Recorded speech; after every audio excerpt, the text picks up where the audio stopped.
Hello students, हम पढ़ रहे थे मियोसिस। और मियोसिस में हमने मियोसिस फर्स्ट पढ़ रहे थे।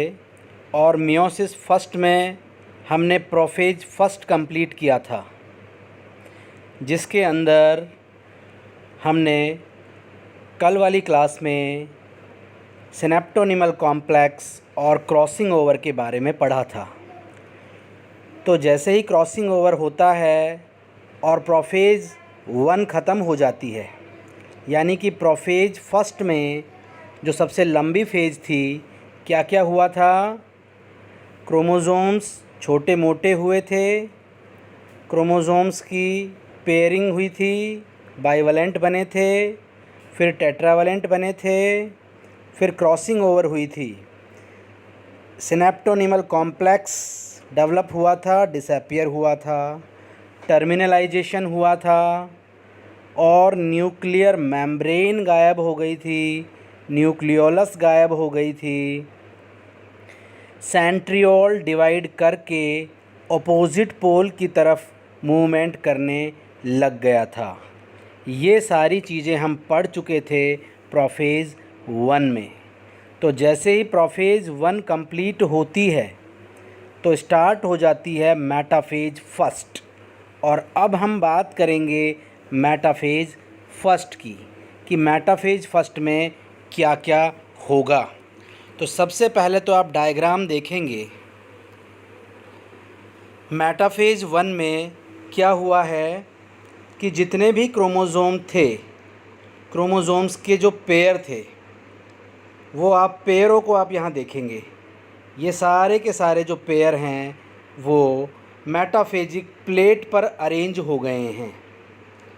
स्पिंडल फाइबर सेंट्रियोल से, यानी कि सेंट्रियोल अपोजिट पोल पे आ गया है। इधर आप देख रहे हैं, इधर आप देख रहे हैं, अपोजिट पोल पे आ गए हैं। और इस सेंट्रियोल से 2 टाइप के स्पिंडल फाइबर निकल रहे हैं, आप देख रहे हैं। एक है कंटिन्यूस फाइबर जो पोल टू पोल मूव कर रहा है, और एक हैं जो काइनेटोकोर या सेंट्रोमियर से जुड़ रहा है क्रोमोसोम के, जिन्हें हम क्या कह रहे हैं? Contractile fibre. तो ये सब बन गए हैं और क्रोमोसोम के सेंट्रोमियर यानी काइनेटोकोर से जुड़ गए हैं। यहाँ आपको देखना क्या है? यहाँ आपको देखना है कि जो हमने माइटोसिस की मेटाफेज में पढ़ा था, वहाँ तो देखिए आप एक एक क्रोमोसोम अरेंज हुआ था मेटाफेजिक प्लेट पर, एक एक क्रोमोसोम। और यहाँ क्रोमोसोम के पेयर जुड़े हैं, दिख रहा है आपको? यहाँ पेयर आएगा, होमोलोगस क्रोमोसोम का पेयर यहाँ आएगा मेटाफेजिक प्लेट पर। यहाँ क्या था कि जो सेंट्रोमियर है, सेंट्रोमियर सेंटर में है और आर्म्स हैं जो पोल्स की तरफ है। आप देख सकते हैं, ये इस पोल की तरफ है, ये आर्म्स इस पोल की तरफ है, और सेंट्रोमियर एकदम सेंटर में है। जबकि यहाँ आप देखो सेंट्रोमियर है वो पोल की तरफ डाइवर्टेड है, आप देख सकते हैं, इधर भी देख सकते हैं। सेंट्रोमियर को देखना है केवल आपको, जबकि आर्म है जो सेंटर की तरफ है। दिख रहा है? ये बहुत बड़ा डिफरेंस है माइटोसिस के मेटाफेज में और मियोसिस के मेटाफेज में। पहला डिफरेंस तो क्या होगा? यहाँ क्रोमोसोम पेयर में मेटाफेजिक प्लेट पर अरेंज होंगे। यहाँ क्या होगा? इंडिविजुअल क्रोमोसोम मेटाफेजिक प्लेट पर अरेंज होगा। दूसरा डिफरेंस क्या होगा? यहाँ पर जो सेंट्रोमियर होंगे वो पोल की तरफ होंगे, और जो आर्म्स होंगी यानी भुजाएं जो होंगी वो केंद्र की तरफ होंगी।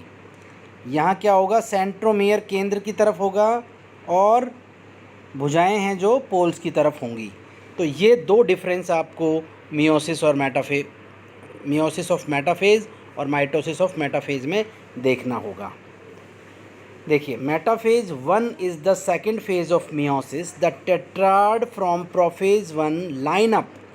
यहाँ ध्यान दे, टेट्राड, ये टेट्राड है या नहीं? देखिए 1 2 3 4 line up in the middle of the dividing cell randomly. Middle यानी उसको क्या बोलते हैं? मिडिल को मेटाफेजिक प्लेट पर अरेंज हो गए हैं। स्पिंडल फाइबर जो 2 टाइप के हैं, एक कंटिन्यूस है जो पोल टू पोल जा रहा है, दूसरा कॉन्ट्रैक्टाइल है वो सेंट्रोमियर पे जुड़ रहा है। तो आप देखें, spindle fibre attach to the tetrad from both end of the cell. तो मेटाफेज क्लियर हुआ आपको। प्रोफेज के बाद जो मेटाफेज हो रहा है, ठीक है। अब आप आगे देखिए, एनाफेज में हम आते हैं। यहाँ आपको इम्पॉर्टेंट बात क्या देखनी है, यहाँ आप देखेंगे कि जो ये टेट्राड थे जो आपस में जुड़े हुए थे, तो यहाँ पर जो कॉन्ट्रैक्टाइल फाइबर है ये कॉन्ट्रैक्ट हो गए, छोटे हो गए। ये देखिएगा, ये छोटे हो गए, यानी कि कॉन्ट्रैक्टाइल फाइबर छोटे होने लगे और इन पेयरों के बीच में सिनेप्टोनिमल कॉम्प्लेक्स जो बना था वो डिसअपियर हो गया। तो रिपल्सन स्टार्ट हो गया, यानी प्रतिकर्षण स्टार्ट हो गया। और इस प्रतिकर्षण की वजह से ये पूरे जो पेयर बने हुए थे, टेट्राड बना हुआ था, ये अपोजिट डायरेक्शन में मूव करना स्टार्ट कर दिए हैं। देखिए, दो काम हुआ है। कॉन्ट्रैक्टाइल फाइबर कॉन्ट्रैक्ट होने लगे और जो होमोलोगस क्रोमोसोम का पेयर है वो रिपल करने लगे, यानी प्रतिकर्षण उनमें होने लगा। तो एक दूसरे से दूर जाना स्टार्ट करेंगे या नहीं करेंगे। एनाफेज में यही होता है कि जो क्रोमोसोम है वो अपोजिट पोल की तरफ, यानी विपरीत ध्रुव की तरफ जाना स्टार्ट कर देते हैं। तो देखिए, एनाफेज में क्या हो रहा है। Anaphase first begin when the two chromosome of each bivalent separate. आप देख सकते हैं, ईच क्रोमोसोम है जो बाइवेलेंट से सेपरेट हो गए हैं, जो सिनेप्सिस से बने थे, and start moving toward opposite poles of the cell. जो सेल में अपोजिट पोल है यानी सेंट्रियोल है, उनकी तरफ इन्होंने मूवमेंट करना स्टार्ट कर दिया। अब आपको पता होना चाहिए कि मूवमेंट कैसे स्टार्ट हुआ। कॉन्ट्रैक्टाइल फाइबर के कॉन्ट्रैक्ट होने से और होमोलोगस क्रोमोसोम को एक दूसरे के प्रतिकर्षण से। इन anaphase 1 the sister chromatid remain attached at their centromere. एक क्रोमोसोम की जो दोनों सिस्टर क्रोमेटिड है वो तो अटैच रहती है एक दूसरे से, ठीक है, सिस्टर तो। लेकिन नॉन सिस्टर जहाँ पर क्रॉसिंग ओवर हुआ है वो हिस्सा, कुछ पार्ट इसका इसमें चला गया, इसका इसमें चला गया। आप देख सकते हैं, attached at their centromere and move together toward the poles की तरफ मूवमेंट करना स्टार्ट कर देंगे। क्रोमोटिड्स सोयरस या डेम्यूरेंट अटैच्ड, यानी कि क्रोमोसोम के जो पीस एक्सचेंज होके वो इसके साथ जुड़े हुए होंगे। सिस्टर क्रोमोटिड्स हैं जो आपस में जुड़ी हुई हैं। क्रोमोसोम होमोलोगस सी सेपरेट, यहाँ देखिए होमोलोगस क्रोमोसोम है जो सेपरेट हो रहे हैं। Is it clear. तो एनाफेज 1 में हुआ क्या। एनाफेज 1 में जो भी होमोलोगस क्रोमोसोम थे वो अपोजिट पोल की तरफ मूव करना स्टार्ट कर दिए, ठीक है। अब आती है क्या, जब अपोजिट पोल पे जाना स्टार्ट कर देंगे तो ये अपोजिट पोल पे पहुंच जाएंगे, और अपोजिट पोल पे पहुंचने पर ये कौन सी फेज में आ जाएंगे, टेलोफेज फर्स्ट में। Is it clear. देखिए अब क्या हो रहा है टेलोफेज में। The homologous chromosome pair reaches the pole of the cell. यहाँ आप देख सकते हैं कि ये क्रोमोसोम अपोजिट पोल पे पहुँच गए हैं और यहाँ ये अपोजिट पोल पे पहुँच गए हैं। Is it clear. और जैसे ही ये अपोजिट पोल पे पहुँचेंगे तो इनके चारों तरफ न्यूक्लियर मेम्ब्रेन बनना स्टार्ट हो जाएगी। आप देख सकते हैं सारे स्पिंडल फाइबर हैं वो डिसअपियर हो गए हैं।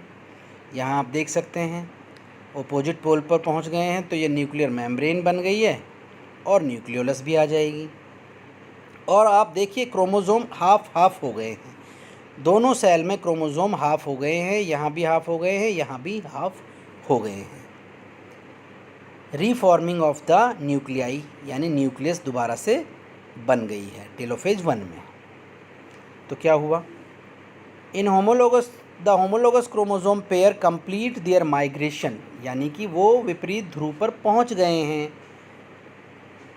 ए न्यूक्लियर एनवेलप रिफॉर्म, यानी कि न्यूक्लियर मेम्ब्रेन है जो बन गई है around each chromosome, around each side of the chromosome आएगा, around each chromosome set, yes. The spindle सारे डिसअपियर हो गए हैं। अब क्या होगा, साइटोकाइनेसिस टेक्स प्लेस। अब साइटोकाइनेसिस आपको मैंने पढ़ाया था माइटोसिस में ही। प्लांट अगर होगा तो सेल प्लेट फॉर्मेशन से होगा, सेल का जो डिवीज़न होगा साइटोकाइनेसिस होगा जो। और अगर ये एनिमल होगा तो ये किससे होगा, एनिमल होगा तो ये क्लीवेज फ्लो से होगा। ये आप देखिएगा अंदर से बीच में धंसने लग रही है और ये धीरे धीरे 2 सेल बन जाएगी।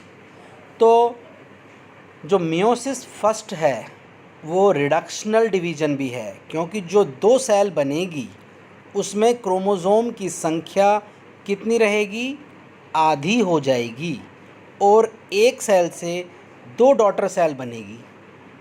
ठीक है। अब ये दोनों डॉटर सेल मियोसिस सेकंड में जाएगी। उससे पहले आपको मैं एक पूरा फ्लो चार्ट आपको दिखा देता हूँ प्रोफेज 1 में क्या हुआ था। हमने आपको बताया था कि प्रोफेज 1 में ये क्रोमोज़ोम पेयर बनाएंगे, पेयर बनाने के बाद क्रॉसिंग ओवर होगी, टेट्राड बनेंगे। तो यहाँ आप क्रोमोज़ोम काउंट कर सकते हो, 1 2 3 4 क्रोमोज़ोम है। Is it clear? जो प्रोफेज 1 में है ये सेंट्रियोल है, ये न्यूक्लियर मेम्ब्रेन सब गायब हुई, सेंट्रियोल अपोजिट पोल पे पहुंच गए। ये देखिएगा सब बता चुका हूँ मैं आपको, ये अपोजिट पोल पे पहुंच गए हैं। यहाँ आप देख सकते हैं अपोजिट पोल पे पहुंच गए हैं। सारे मेटाफेजिक प्लेट पर ये सारे अरेंज हो गए हैं।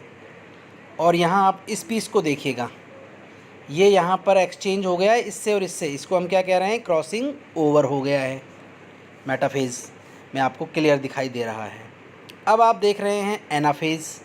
एनाफेज में ये क्रोमोज़ोम में जो स्पिंडल फाइबर हैं ये छोटे हो रहे हैं, कॉन्ट्रैक्ट हो रहे हैं, और आप देख रहे हैं कि इन क्रोमोज़ोम जो होमोलोगस पेयर थे इनमें रिपल्शन स्टार्ट हो गया है, जिससे ये अपोजिट पोल की तरफ मूव करना स्टार्ट कर रहे हैं। आप देख सकते हैं यहाँ अपोजिट पोल की तरफ मूव हो रहा है, यहाँ इनका अपोजिट पोल की तरफ मूव हो रहा है। तो एनाफेज में क्या हो गया, क्रोमोज़ोम का एक सेट है जो एक पोल पे चला गया, दूसरा सेट है जो दूसरे पोल पे चला गया। अब ये अपोजिट पोल पर पहुंच गए हैं। तो देखिएगा यहाँ कितने क्रोमोज़ोम थे, 4, 2 यहाँ आ गए और 2 यहाँ आ गए। अब इनके चारों तरफ क्या होगा, न्यूक्लियर मेम्ब्रेन बन जाएगी।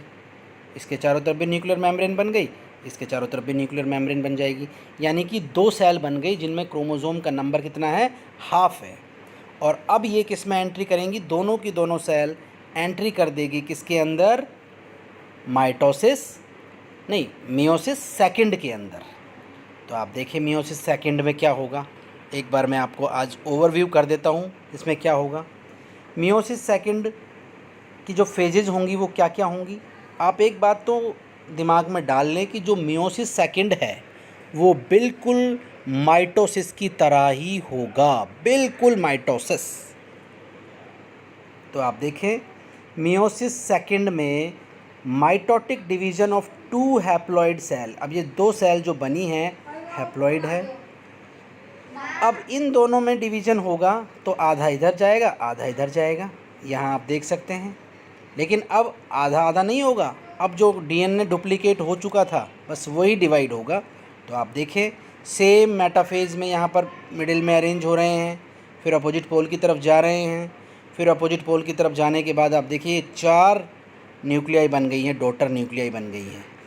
और इन चारों डॉटर न्यूक्लियाई के बीच में फिर क्या बनेगी, अगर प्लांट सेल होगा तो सेल प्लेट से डिवीज़न होगा, ये सेल प्लेट बनेंगी इनके बीच में। और अगर एनिमल सेल होगा तो इनमें क्लीवेज होगा, तो फिर फाइनली ये 4 सेल बन जाएगी, जिनके हम एक एक स्टेप में बात करेंगे। क्या है, मियोसिस सेकंड में प्रोड्यूस 4 हैप्लॉइड डॉटर सेल। पहली बात तो मियोसिस सेकंड है क्या, मियोसिस सेकंड का मतलब होता है कि mitotic division of 2 haploid cell. जो 2 हैप्लॉइड सेल बनी है उनमें माइटोसिस होगा, और माइटोसिस में 1 से 2 बनती है, तो 2 से 4 बनेगी या नहीं बनेगी, 4 डॉटर सेल हमारी बन जाएगी। तो कुल मिला के अगर मैं बात करूं तो मियोसिस में एक पेरेंट सेल से 4 डॉटर सेल बनेंगी। यानी कि 2 हैप्लॉइड सेल बनेंगी और फिर 2 हैप्लॉइड सेल से 4 डॉटर सेल बन जाएगी जिनमें क्रोमोज़ोम हाफ होगा। और अब इसकी सारी फेजेस के बारे में हम नेक्स्ट क्लास में बात करेंगे। आज के लिए इतना ही काफ़ी है। इन सबको आप पढ़िएगा। धन्यवाद।